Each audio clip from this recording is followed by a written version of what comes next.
I understand the servers this evening are men and women from our basketball team, and they're raising money for their trips. So Sodexo does a great job with our students of hiring whole teams to work. They're not getting paid for it, but they're putting all the money towards their trips. So we're thrilled that we were able to be used in that way for them.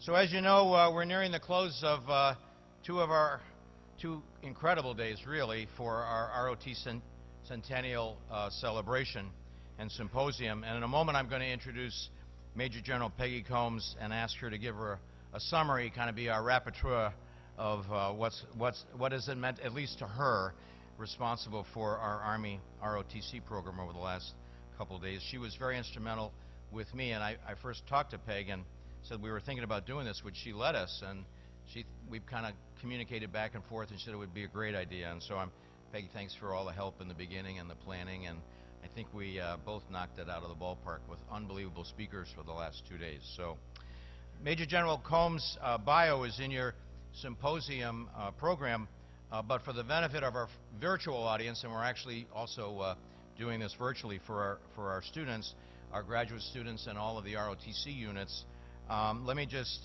give some highlights for our virtual audience.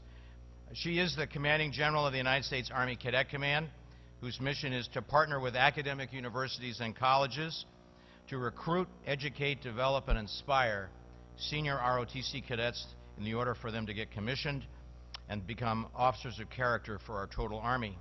She's also responsible for partnering with many, many high schools in our country to conduct a junior ROTC program in order to develop citizens of character for a lifetime of commitment and service to our nation, not normally or especially into the United States military, just being great citizens. As a seasoned officer who has worked her way through all the ranks, Major General Combs provides the quintessential model of the type of leader the military wants and the Reserve Officer Training Corps aims to prepare. One that is honorable, trustworthy, competent, able to think critically and creatively, and make sound and timely decisions. She's a graduate of Syracuse University, holds advanced degrees from St. Mary's College and the U.S. Army War College, and has attended the U.S. Army Command and General Staff College.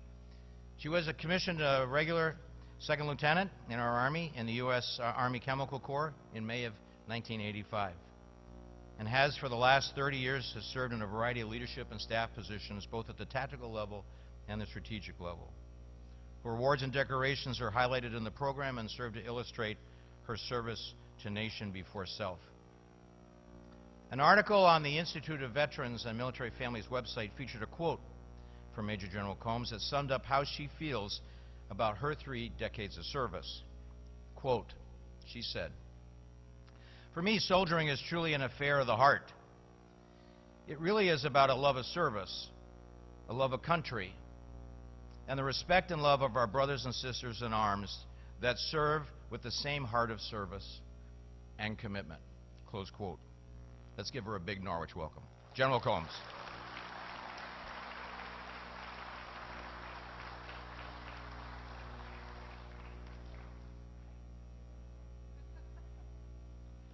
All right. Well, good evening, everyone. You know what? Hasn't this been a wonderful couple of days? Most of you have been here with us, so I want a bit of loud, resounding applause for Norwich University and they're hosting this great event. And as Admiral Schneider talked about, we talked about this, gosh, probably last August, and really kind of talked about how are we going to shape a great event that culminates 100 years of United States ROTC. And what a better place. He called and he said, "Hey, I got your letter about asking all the universities to recognize this great milestone in history." And he said, "I've got to tell you, we want to do something very special at Norwich. We really would like to look at the next 100 years of ROTC as you are the birthplace of ROTC." And I thought, what a great idea. And so we just started bouncing off themes, and I will tell you, there is nobody in our circles that has more WASTA than Admiral Schneider. Do you know, last night we had a rousing speech by the Chief of Staff of the Army, and he really did talk about our future as well as linked us back to the past. And so we were talking at AUSA, I believe, and he said, wouldn't it be great to get the Chief of Staff of the Army? And I'm like, yeah, that would be great. So he goes up in a receiving line and says, hi, sir, I'm Rich Schneider. I'm president of Norwich University. I want to invite you to the 100th anniversary celebration at Norwich University. And we had just literally decided on the dates. And he goes, in the April 21 to 23 time frame, will you come? And he got commitment right then and there. And I'm going to tell you, I don't think anyone could do that but Rich Schneider. That was incredible. I said, you know, he's got more WASTA than any other general on active duty in the Army. And even though you are a Admiral General, that's his new title, affectionately by the Army. But Admiral Schneider asked me to reflect a little bit on some of the themes that we heard throughout the last couple of days in shaping. First of all, we're here to honor our past, and then to shape our future. And as we were coming in, we had a few foundational documents that have been written in this last year that kind of really put us on a path towards looking at the future, looking at 2020 to 2025, 2040, 2050, and beyond. And what were, number one, those enduring leadership competencies and attributes that we for sure needed to protect as time went on and preserve in our curriculums and in our leader development experiences. And then second, what are those things that probably need to evolve in our curriculum moving forward to meet those demands of the very complex battlefields and the very dynamic world that were described for us. I think General Perkins did a phenomenal job describing that today, and of course General Milley last night, just talking about the complexity of the world today and into the future. And so we heard some themes, and I've just jotted some down. So let me just tell you, it's potpourri, because I haven't organized them very well, but it's potpourri, and it gives us, I think, some foundational thoughts to take forward into as we look at our strategy for 2025 and beyond. We talked about the enduring need for ethics, ethical character development, and that should never, we should never lose sight of that as the core of ROTC.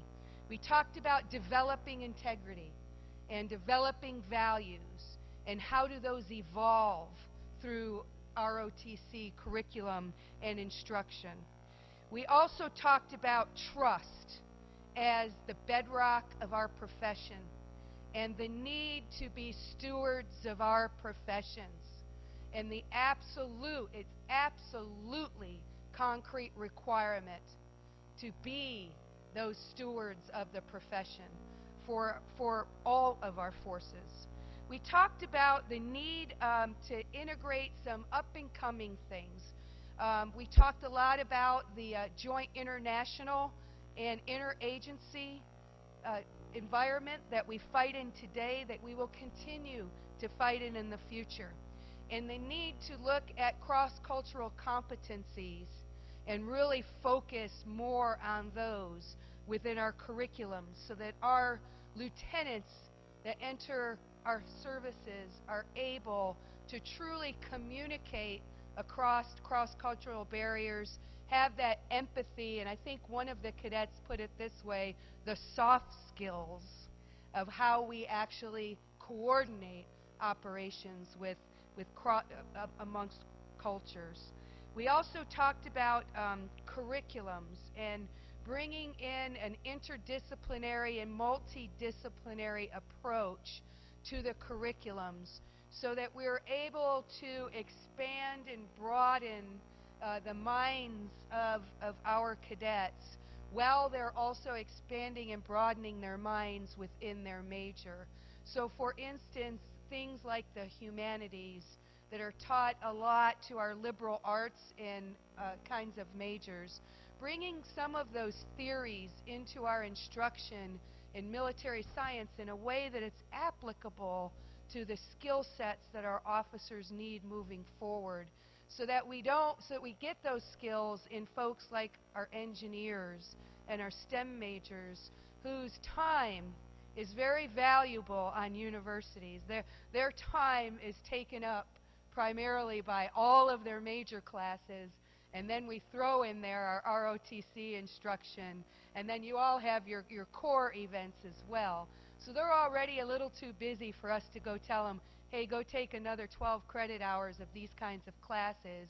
But how can we merge those most important principles and knowledge, bits of knowledge, so that we can bring that into the praxis of military science? We talked about the emergence of cyber and understanding cyber and its impact on our operations, and talked about the need for everyone to understand cyber, just not our cyber cadets that are really focusing on that hardcore skill. We also talked about the integration of emotional intelligence and social intelligence skills, the interpersonal skills that allow us as leaders to effectively build teams. Because we really talked about teamwork and leadership as being, an inspired leadership, as being truly fundamental to what we have to do in the future. It's something we cannot leave. We do that very well now, but how can we improve upon that in the future? And so those are just a few of those things, and I think the best quote came from one of the working groups, and I think this was the working group that also worked with the other 5 senior military colleges that we have in ROTC. And the cadet got up there when he was talking about cross-cultural competencies, but I think it applies universally to what we've heard. And he said, add experiences, not curriculum. So in other words, you know, General, don't put more rocks in our rucksack. Just make what we do better. You know, just give us some more experiential learning so that we can get better. And so I think we heard that loud and clear, and those are really the, if I want to say, potpourri of what we have learned here. But what we're going to do is we're going to have a working group that is going to take all of the great notes that we've had over the past 2 days, and we're going to throw together some proceedings that says these are the proceedings from this great event, and then we are going to outbrief them on the Army side at AUSA in October, and we will make sure that, you know, our other services also get everything that we've learned for their own use in their strategy moving forward. And so we're not done yet. We still got one more event. And in many ways, we saved the best for last. And it's my pleasure to introduce to you our last speaker. And he is known in our Army as our futurist. He is right now the director of the Army Future Center, and we call it the Army Capabilities Integration Center and Futures, because he's actually responsible for shaping the Army of the future. And in that, he studies extensively the geopolitical situation and what is going on in this very dynamic world in order to prepare us to be able to develop capabilities to be able to win in that future. And so we asked him here tonight to talk about that future and what he thought ROTC could lend to that future. So I think it's the perfect way to sum up this great conference. And so I'm proud to introduce Lieutenant General H.R. McMaster. He was commissioned in 1984, so he's older than me, from the United States Military Academy at West Point. He uniquely has a PhD in military history from UNC Chapel Hill, so he's got a little bit of our universities within him.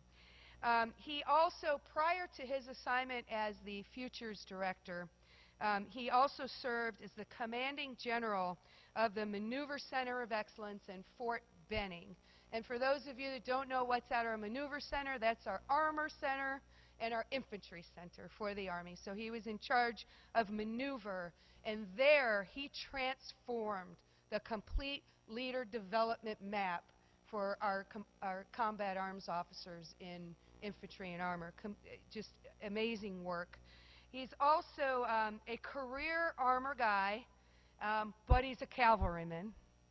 And he, you know, and I will tell you, I learned very young in my career that cavalry is not an official branch of the Army, that it exists only between the men who wear it on their collars, right?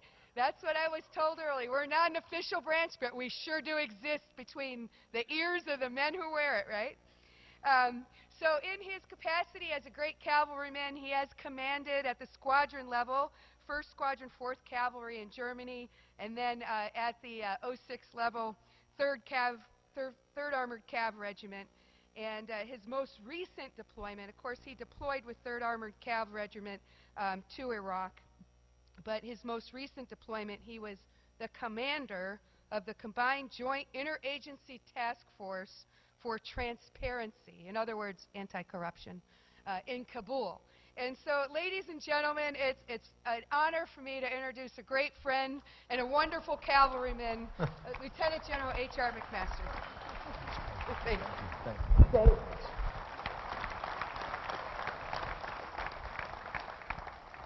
Peggy, thank you so much, and thanks to all of you for the privilege of being with you. So Admiral Mr. Schneider, thank you. General Sullivan, one of my heroes here. General Todd, what a privilege it was to meet you tonight. Admiral Gilmore, one of our greatest allies here from Australia.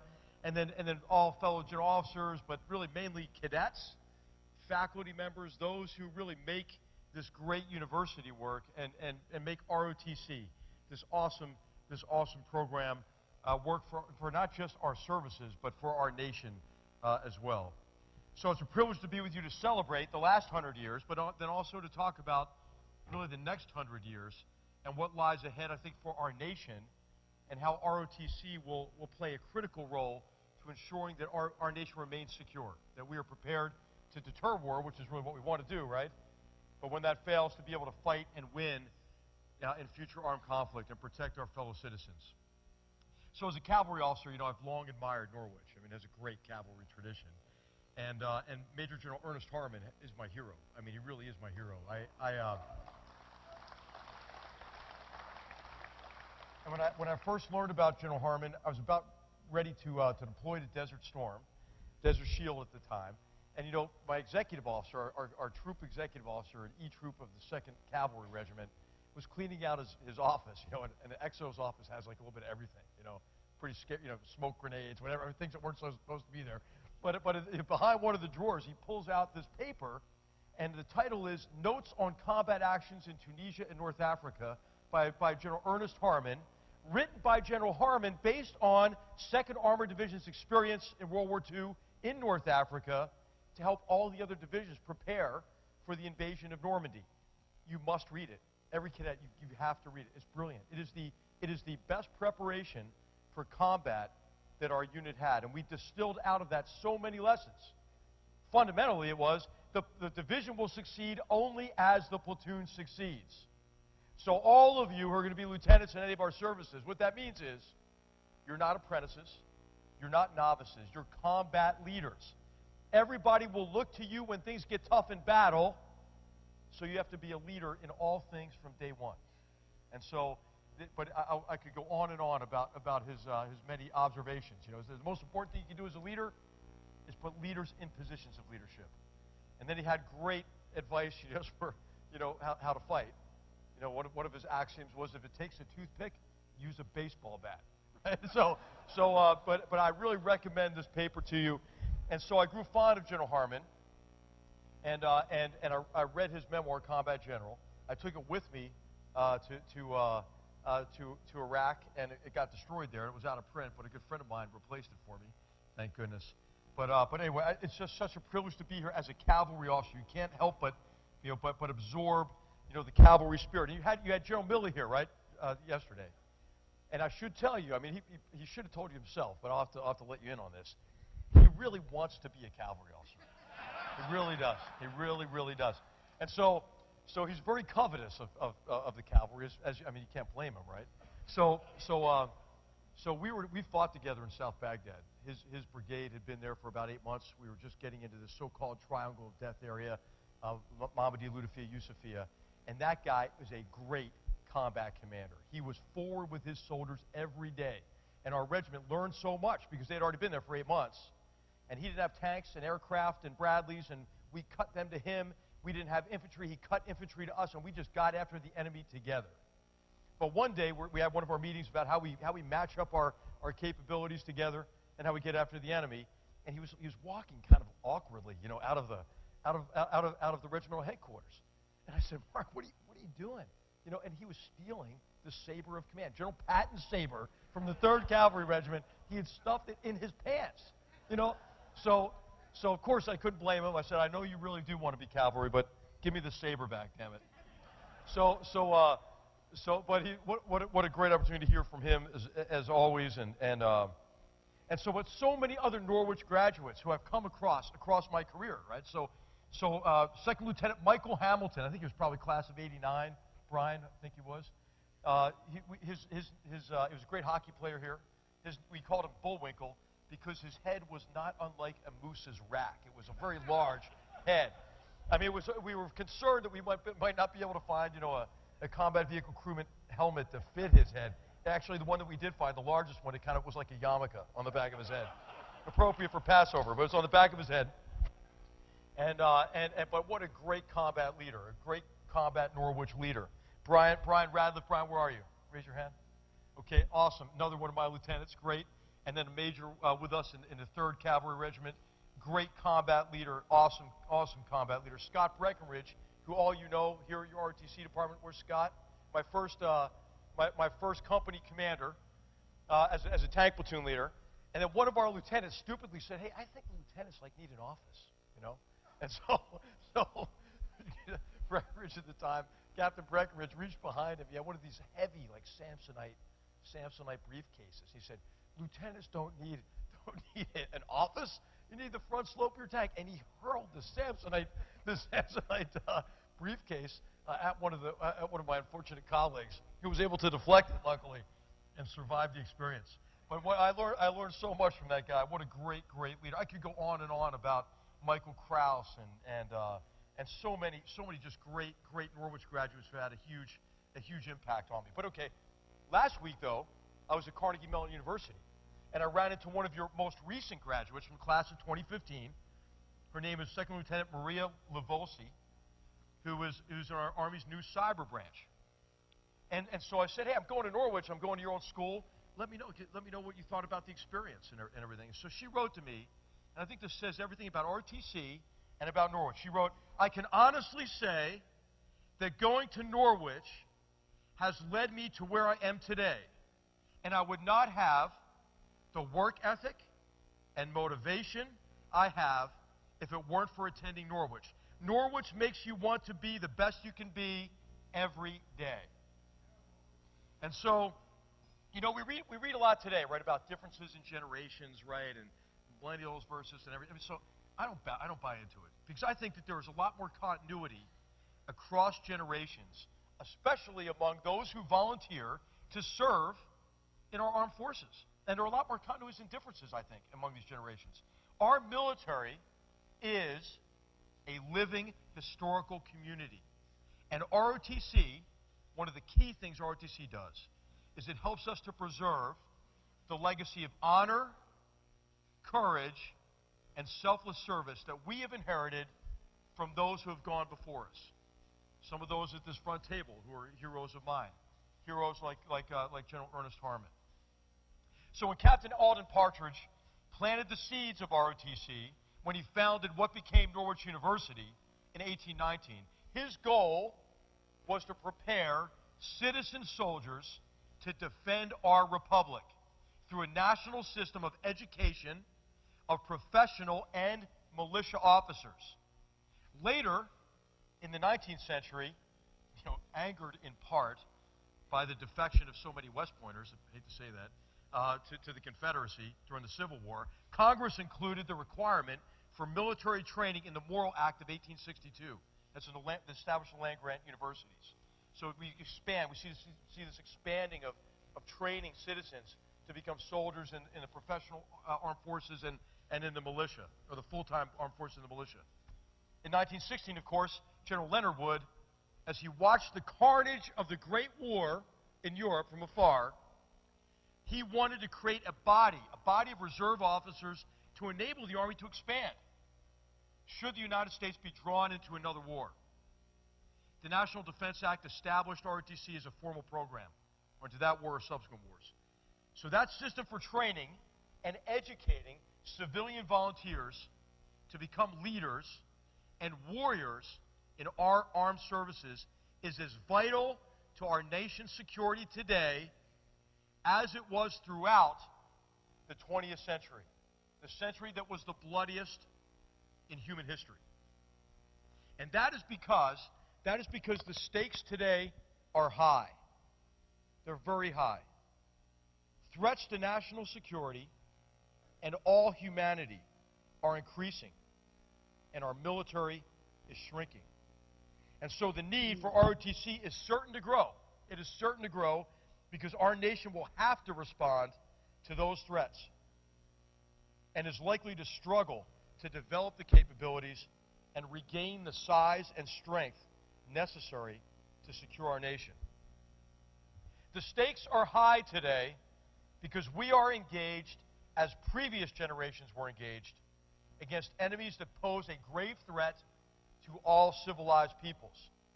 We must defeat modern-day barbarians like Daesh and Al-Qaeda, who cynically use a perverted interpretation of religion to perpetuate ignorance, incite hatred, and commit the most heinous crimes against innocents. The stakes are high because battlegrounds overseas are inexorably connected to our own security. We see those connections as the Islamic State controls territory to plan and prepare for mass murder in France, Belgium, Lebanon, Turkey, Egypt, Iraq, and across the greater Middle East and Africa. We see connections as these terrorists entice masses of disaffected young people with a sophisticated campaign of propaganda, disinformation, and brainwashing. We see connections as terrorists, along with the brutal actions of the Assad regime, Iranian proxies, and Russian forces in Syria, caused the greatest mass migration and humanitarian catastrophe since World War II. And because the stakes are high today, as they were in the previous century, we need ROTC to do two fundamental things, not only for our military, but also for American society. First, preserve our warrior ethos. And second, help warriors remain connected to their fellow citizens, those in whose name we fight and serve.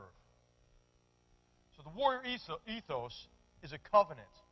It's a covenant between all of us in the military, comprised of values such as honor, duty, courage, loyalty, and self-sacrifice. But our warrior ethos also depends on our military's connection to our society. That is because when we in our military are valued by our fellow citizens, we value ourselves. Ultimately, it is the warrior ethos that permits servicemen and women to see themselves as part of a community that sustains itself through sacred trust and a covenant that binds them not only to one another, but also to our society and to our nation. The warrior ethos is important It's important because it's what makes units effective in combat. It's also important because it's what makes war less inhumane. We need ROTC more than ever because the warrior ethos is at risk. The warrior ethos is at risk because fewer and fewer Americans are connected to our professional military. The warrior ethos is at risk because fewer and fewer Americans understand what is even at stake in the wars in which we are engaged today. How many Americans could, for example, even name the 3 Taliban groups that we have been fighting in Afghanistan and Pakistan since 2001? The warrior ethos is at risk because some argue that victory over an enemy or winning in war is an old idea that is no longer relevant in today's complex world. The warrior ethos is at risk because some continue to advocate for simple, mainly technological solutions to the problem of future war, ignoring war's very nature as a human and political activity that is fundamentally a contest of wills. The warrior ethos is at risk because popular culture waters down and coarsens the warrior ethos. Warriors are most often portrayed as fragile, traumatized human beings. Hollywood tells us little about the warrior's calling or commitment to his or her fellow warriors, or what compels him or her to act courageously, endure hardships, take risks, or make sacrifices. So ROTC is indispensable today to help both future officers and our fellow citizens understand war and understand warriors. And we need ROTC more than ever to help keep our military connected to those in whose name we fight. And that's because in our democracy, if society is disconnected from an understanding of war or is unsympathetic to the warrior ethos, it will become increasingly difficult to maintain the fundamental requirements of military effectiveness and to recruit young men and women into the military service.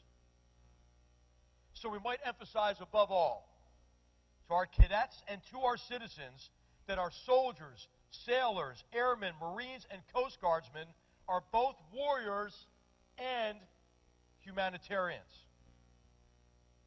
They are warriors and humanitarians because they fight in places like Afghanistan, Syria, and Iraq against those who commit mass murder and genocide, torture and enslave, rape, and commit the worst kinds of child abuse. They are warriors and humanitarians because they defend our children and our way of life on modern-day frontiers between barbarism and civilization. So what might the ROTC curriculum emphasize in the next 100 years to preserve our warrior ethos and help our military stay connected to our society? The opportunity to study war and warfare and warriors across the curriculum, not just in ROTC programs, holds promise for enabling cross-discipline, interactive, reflective learning in a way that accomplishes both objectives. Historical experience and military history in particular is an ideal vehicle, not only for preserving the warrior ethos and connecting warriors and citizens, but also for enriching and connecting military instruction with the study of other disciplines such as philosophy, theology, and law, with an emphasis on applied ethics, as General Combs already mentioned, just war theory, military honor, and stoicism, and what that means to the warrior ethos and to our professional ethic.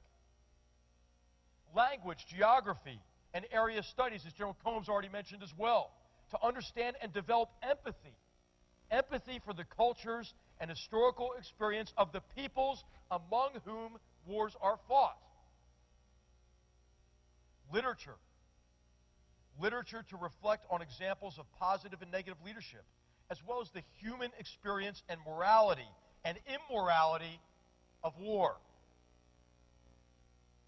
Leadership, to understand the importance of setting the example, determining a vision, team building, keeping soldiers informed, and managing combat stress. Math, science, and engineering, to consider technological and scientific change in context, though, of human, political, cultural, and psychological continuities in war. Physiology and psychology, to understand how to improve human and team strength, performance, and resilience.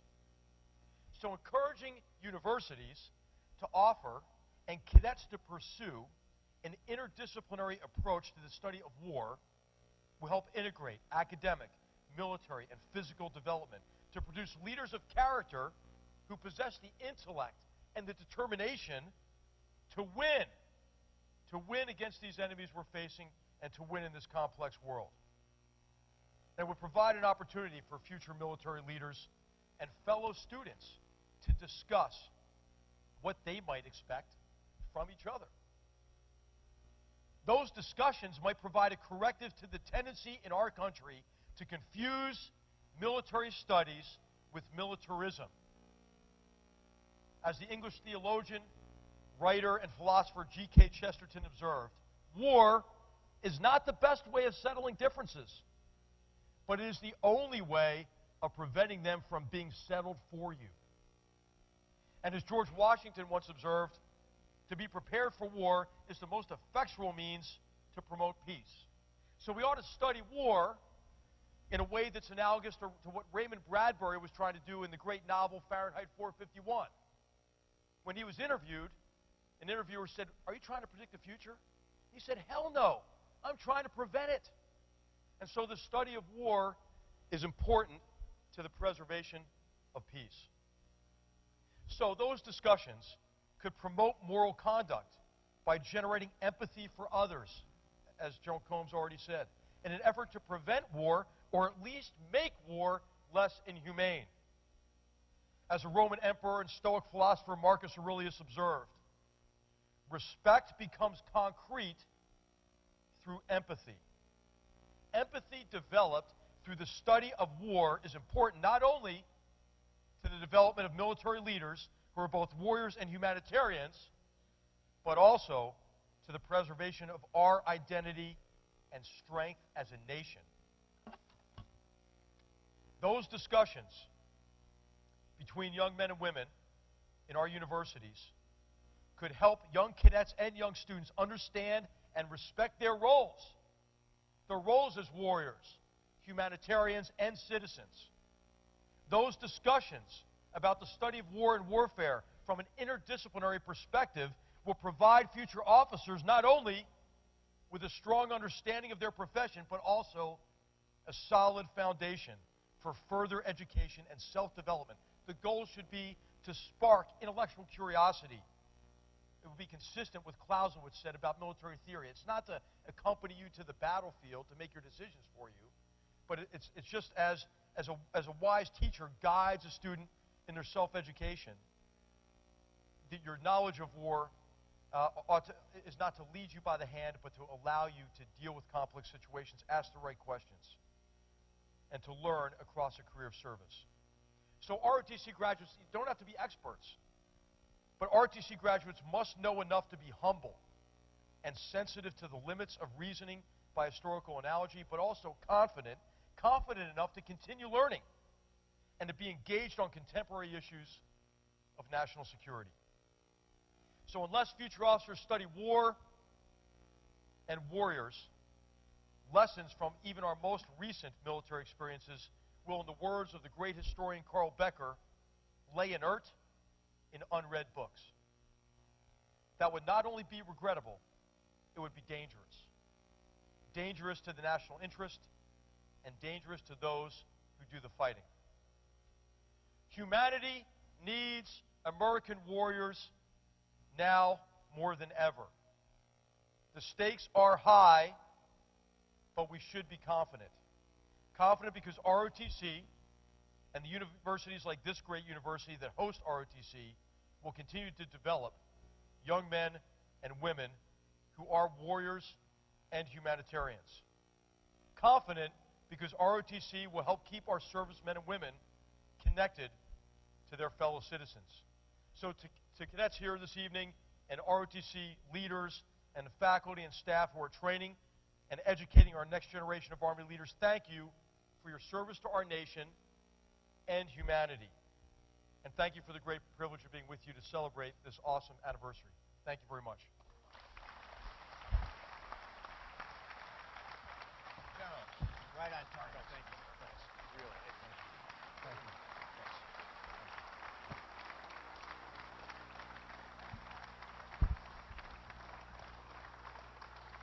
General, I can't think of a better way to wrap this up, but he's willing to take questions for a few minutes, maybe 10 or so. There's one mic tonight. This is a small, intimate wardroom or mess tent party. So would you like to, anyone like to step up to the mic?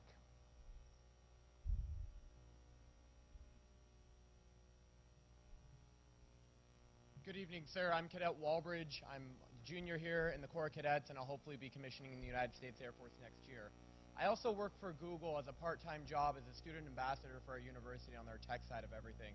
And one thing Google teaches us is that it is okay to fail, as long as you pick yourself up and learn from that.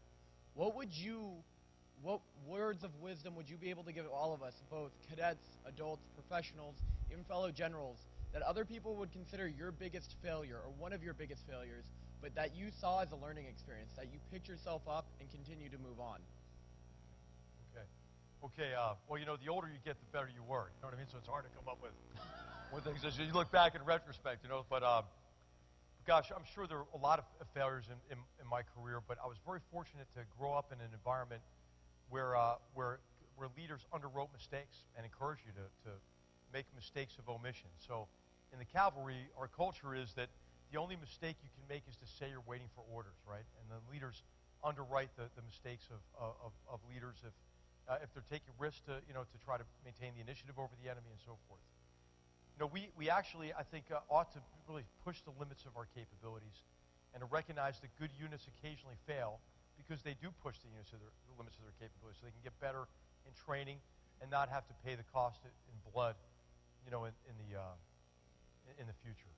But gosh, I mean, there are probably hundreds of failures I could tell you about in my career, but not one that's really, that I can think of that's worthy of an object lesson at this moment. But great question. Great. Next.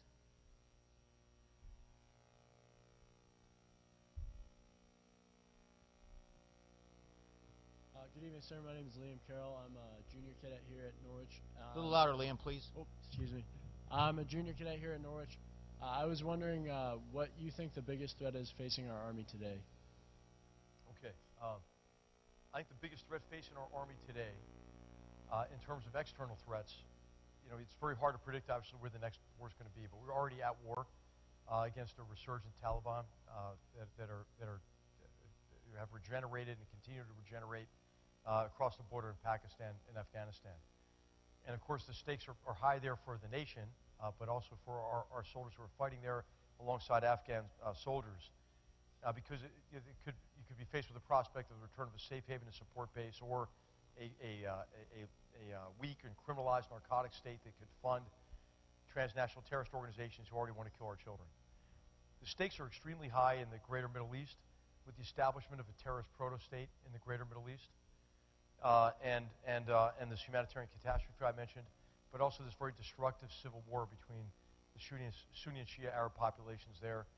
It's even more complicated than that, obviously, when you throw in the ethnic aspects of the conflict, and then, of course, Russia's intervention with, I think, what you might call an axis of Russia, Iran, and the Assad regime. I think what Iran is trying to do is apply the Hezbollah model to the Middle East broadly, where they have weak governments in power that are dependent on the Iranians for support, where they grow militias and other groups that can be turned against those governments if those governments take action against Iranian interests. It's a situation in Iraq, you know, where the Iraqi government and security forces are are in large measure subverted and infiltrated by the Islamic Revolutionary Guards Corps and their proxies. The pressure that President Haider al-Abadi is under right now is really, that begins with Iran, who was raising the problem set and really, in effect, trying to besiege him through the Sudarists and so forth. And then we have problems from other nation states as well. And I think that the prospect for great power conflict or for a major international military crisis is larger today than it has been since after World War II. And the reason is you have revisionist powers that are surrounded by weak states that are taking aggressive action and are trying to remake, I think, the global political, economic, and security order in a way that is at disadvantage to U.S. interests and to reorder those arrangements in favor of their interests. And that's Russia, China, and then, of course, it's hard to understate the problem associated with North Korea and the danger. To the Army itself, I think we're facing kind of a triple whammy, as one report called it recently, where we have a very significant drawdown in the size of the force. I think way too small. I think that an active Army of 450, based on what's going on in the world, is too small to secure a nation. Total force of 980,000. And so Army forces are increasingly committed, which means fewer and fewer land forces are available to surge to contingency operations. And if you combine that large drawdown in the size of the force with the huge cut in the modernization budget, 1/50 of the procurement budget in Department of Defense is for land systems. But that's where we're fighting today. And so our enemies who have been studying us very carefully since the Gulf War have been adapting and improving their militaries, and we have not modernized really to fight those kind of enemies. And so our budget is down when the need to modernize to stay ahead is very great. So what we do about that? Well, in a democracy, you get the Army that the American people are willing to pay for, right? And it's our job as general officers and leaders to do the best you can with what you've got. So our chief has prioritized readiness first, and what we need to do is, I think, make a sustained case to our leaders and to the American public on why their sons and daughters in the Army need the benefit of probably some additional sources and more men and women standing next to them, so we have sufficient depth and capacity in the force. Just a small part too, sir. Just given the current circumstances, what do you think we can do on the company and platoon level to affect this? Well, the mission is simple in platoons and companies. Make your piece of the Army the best it can be, right? And you can do that even with limited resources. And so the key is to make sure that you ask yourself every day, if we were to go to combat tomorrow, if we were in battle tomorrow, what would we most wish we had trained on? And so, develop in that unit a commitment to excellence, where excellence is self-sustaining. Build into your training what happens in combat, bad information, casualties, rush things from time to time. Challenge your unit, challenge your young men and women. They're soldiers, sailors, airmen, Marines, Coast Guardmen. They expect the military to be hard. They're disappointed when it's not, right? Challenge them. And what you'll see is a really cohesive team come together. And it's tremendously rewarding. Being a lieutenant and a captain, it is the best job in our military. Because what happens is you're part of an organization where the man or woman next to you is willing to give everything, including their own lives for you. Where else is that replicated? Anywhere. And what you'll see is that team become a family, and they are bound together by that sacred trust and confidence and respect, and you can foster that through your leadership. Thank you, sir. Sir, Cadet Michael Carrera, senior here in the Army ROTC program. Now, you'd mentioned modernization, and obviously we have many enemies that are very in the spotlight right now, such as ISIL or other organizations that cause a lot of loud noise on the news, we'll say. Do you believe we have any more silent enemies that are also modernizing their militaries at this point in time? Any more what, I'm sorry? Any more, I say silent enemies, but anyone that's kind of hiding in the back, modernizing along with us, that could potentially become a threat to the young leaders. Yeah, they're not really hiding, right? So Russia and China, for example, I think are engaged in an activity that two authors in a recent book called The Unquiet Frontier. This is Wes Mitchell and Jakob Griegel. I recommend the book. They've sort of categorized the strategic behavior that they're engaged in as probing, which is really trying to challenge U.S. interests at the far reaches of American power, and to create use really a sophisticated campaign that's not just military action, but it's really unconventional forces under the cover of conventional forces, a sophisticated propaganda, campaign, and an effort to sow dissent among partners and allies. And I think you see this with with what Russia has put on display in terms of capabilities in Syria, but before that, with beginning with the invasion of Georgia in 2008, the annexation of Crimea, and then the invasion of Ukraine. And so a lot of those capabilities are on display, and I think have been a bit of a wake-up call for us.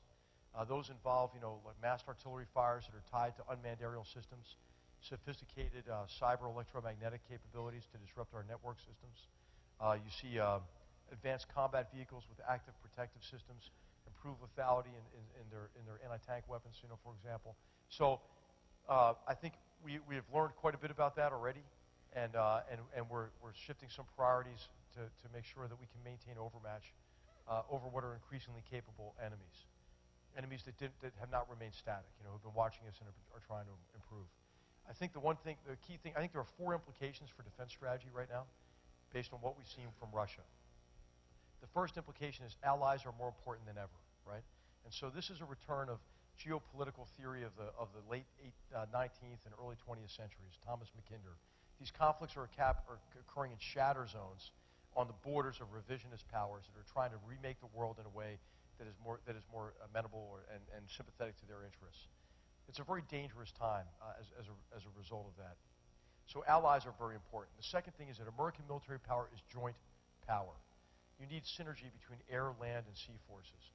I think we have this tendency to invest in high technology, mainly in maritime aerospace forces, and neglect land forces, even when I think it's quite apparent that we need all capabilities, right? So I just point out that all the conflicts that you see occurring are about the control of territory, and that ISIL doesn't have a Navy or an Air Force, and they're doing okay. So what you need is the synergistic effect of capable air, maritime, cyberspace, and land forces. The third, I think, implication, for us is that we have to really resurrect deterrence theory. We have, I think, bought into this idea that we can deter these powers through the threat of punitive action later, rather than deterrence by denial. And that means convincing your enemy that your enemy cannot accomplish their objectives. And so I think this argues for the forward positioning of forces along these frontiers where you have forces like Russia or countries like Russia that are waging limited war for limited objectives. Think about what Russia did in Ukraine. They invaded Ukraine at 0 cost to them, consolidated gains over that territory, and then portrayed the response as escalatory. And so the only way really to deter a force that's waging limited war for limited objectives is to ratchet up the cost at the frontier, like we did with the force that remained in Korea since 1953. Thank you very much, sir. This is the last question. Good evening, sir. Cadet Eric Mentes, Senior Air Force Cadet here. Earlier at the panel, General Perkins talked about self-development, and he said you were the go-to guy and you had more information on this. And that sparked my curiosity, so I was hoping you could elaborate on self-development, and if there's a formula or ways to promote someone to try and improve each day. Okay. I would say that, the key to it is, I think, it's read military history, think about it, and discuss it. And then read it purposefully, read the good books that are going to help you understand better the experiences of those who've gone before you, right?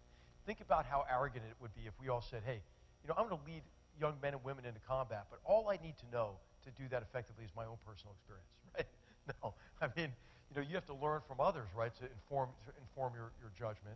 And so I think the key thing is to read, and to read in a focused way.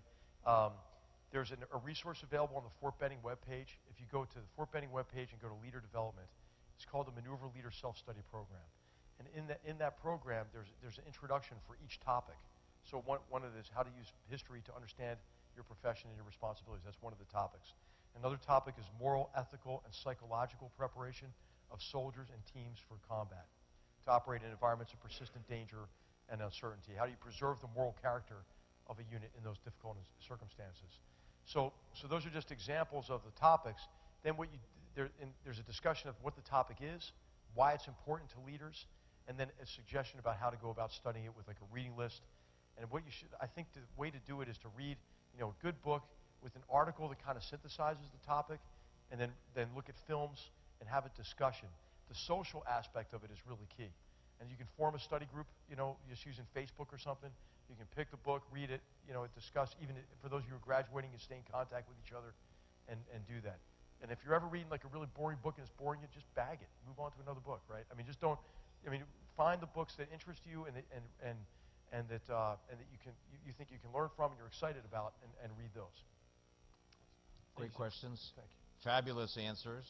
What a way to wrap up 2 wonderful days. So I know Captain Partridge and General Harmon, and I know General Sullivan are proud of you. And thanks for making true our mission of educating and training young officers in service to America tonight. I'm going to give you one of my presidential coins of excellence with great thanks to you, sir, for coming, wrapping up our conference. And I know Alex Brindell, our wonderful regimental commander, who nobody wants to sit with, no, I'm only kidding, has a presentation he wants to make. Dude, you just can't catch He had a tough job at dinner because, as the Admiral said, challenge the old guys at your table. They were all old guys at the table, and gals.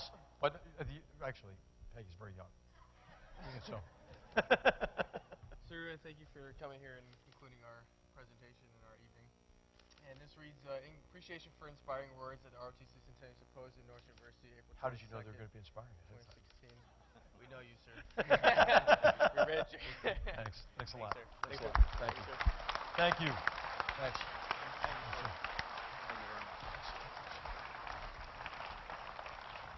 So I wonder if Diane Scalera, I see her there, and where's Kathleen? Kathleen Murphy. Where are you? Right here. Stand up. Both ladies come a little forward. Guys, you have to give these 2 women the biggest round of applause ever. They have pulled this entire 2 days off. When we started with General Combs, I want to say personally, well done. Unbelievable.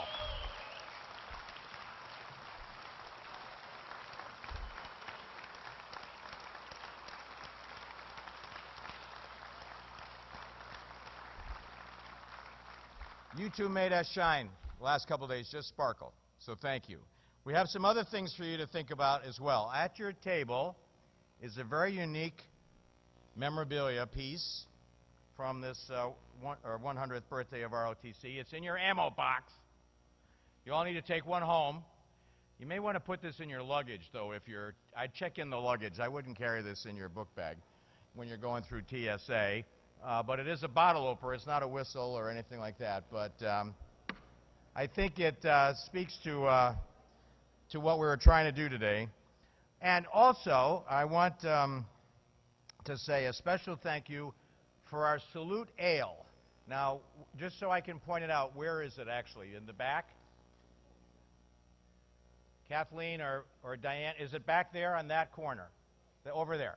All right, so Major Gagne, on your feet. This man is an yes, big round of applause for this wonderful Norwich guy. So Major Gagne has always wanted to be a brewmaster, and he's an entrepreneur, and he's a wonderful Army officer, and he's here every day with us now because we worked out a great agreement with the Vermont National Guard, and he's leading from the front while his guys are brewing beer up in St. Albans. And he's had a different brew each year because, we're celebrating our bicentennial for 5 years. It's one awesome 5-year program. And so this is a new brew called Salute Ale. And it's here for you to take home if you'd like. Now, cadets, listen up. You can't take this back in the barracks. We'll have to work something out with Alex, and we'll hold it for you, and you can pick it up from Kathleen or Diane Scalera because I don't want you getting VAP just before graduation. That's not a good strategy. But for the rest of you that are over 21, you can have this, and I want to thank Major Gagne for providing it. Thanks very, very much. I'll remind everybody about the 5K fun run tomorrow in honor of our JROTC. You have been an awesome audience. Thank you to our presenters. Thank you for those of our guests that were embedded in our classrooms. Thanks again to Kathleen and Diane. Thanks for the entire gang that put this all together. Norwich forever. Have a great night. Safe trip home.